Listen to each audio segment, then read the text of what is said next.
গ্ৰামীণ বিকাশ বেংকত কেচিচি ঋণ থকা সকলৰ বাবে এটা ভাল খবৰ। আপোনাৰ বা আপোনাৰ পৰিয়ালৰ কোনো ব্যক্তিৰ অসম গ্ৰামীণ বিকাশ বেংকত কেচিচি ঋণ আছে নেকি, আৰু সেই ঋণটো পৰিশোধ নকৰাকৈ আছে যদি এই ভিডিঅ'টো আপোনাৰ বাবে সহায়ক হ'ব। আপুনি 5 বছৰতকৈ অধিক সময় পৰিশোধ নকৰা কেচিচি ঋণটো নৱীকৰণ কৰক আৰু লাভ কৰক বৰ্ধিত হাৰত নগদ ধন একেদিনাই। দাদা আপুনি কেচিচি ৰিনিউৱেল কৰিছে? হয়, আমি 12 চনতে লৈছিলোঁ। হয় হয় বানপানী হোৱাৰ কাৰণে আমি ভৰাব নোৱাৰিলোঁ। হয় নোহোৱাৰ ক্ষেত্ৰত আকৌ ছাৰে আমাক এটা সুবিধা দিছে। হয়। আবেদন কৰিছে ছাৰ। গ্ৰামীণ বিকাশ বেংকৰ যিকোনো শাখাৰ পৰা যিসকল খেতিয়কে 2018 চনৰ আগত কেচিচি ঋণৰ সুবিধা গ্ৰহণ কৰিছিল আৰু বিভিন্ন কাৰণত সময়ত পৰিশোধ কৰিব পৰা নাই, তেওঁলোকৰ ঋণটো এতিয়া খিলাপি হোৱাৰ দিশত।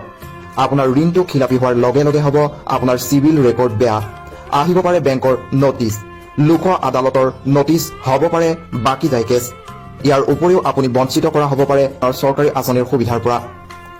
সকলো সমস্যাৰ পৰা হাত সাৰিবলৈ অসম গ্ৰামীণ বিকাশ বেংকে আগবঢ়াইছে আপোনাৰ কেচিচি ঋণ নৱীকৰণৰ এক বিশেষ সুবিধা। লগতে যোগ্যতা অনুসৰি বৰ্ধিত হাৰত নগদ ধন লাভ কৰিব একেদিনাই আৰু নিজৰ চিভিল ৰেকৰ্ড উন্নত কৰাৰ এক সুবৰ্ণ সুযোগ লাভ কৰিব। ইতিমধ্যে অসম গ্ৰামীণ বিকাশ বেংকৰ 20,000তকৈ অধিক খেতিয়কে নিজৰ কেচিচি ঋণটো নৱীকৰণ কৰিছে আৰু লাভ কৰিছে বৰ্ধিত হাৰত নগদ ধনৰাশি। তেওঁলোকৰ মতে বেংকে আগবঢ়াই দিয়া এই ধনে তেওঁলোকৰ খেতি কৰাৰ ক্ষেত্ৰত আত্মবিশ্বাস পুনৰ উজ্জীৱিত কৰিছে আৰু লগতে ঋণ পৰিশোধ কৰাৰ বাবে বেংকে দিছে 5 বছৰৰ সময়সীমা। পুনৰবাৰ কৈছো, আপুনি জমা দিব লাগিব মাত্ৰ আপোনাৰ KYC নথিপত্ৰ তথা পান কাৰ্ড, ভোটাৰ কাৰ্ড, আধাৰ কাৰ্ড আৰু লগতে পাছপোৰ্ট চাইজৰ ফটো। এই সুযোগ নেহেৰুৱাব।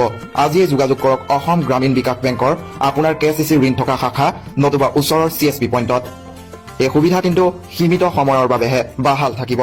সেয়েহে নিৰ্দিষ্ট সময়ত বেংকৰ লগত যোগাযোগ কৰক আৰু সকলো চিন্তাৰ পৰা মুক্ত হওক। ধন্যবাদ।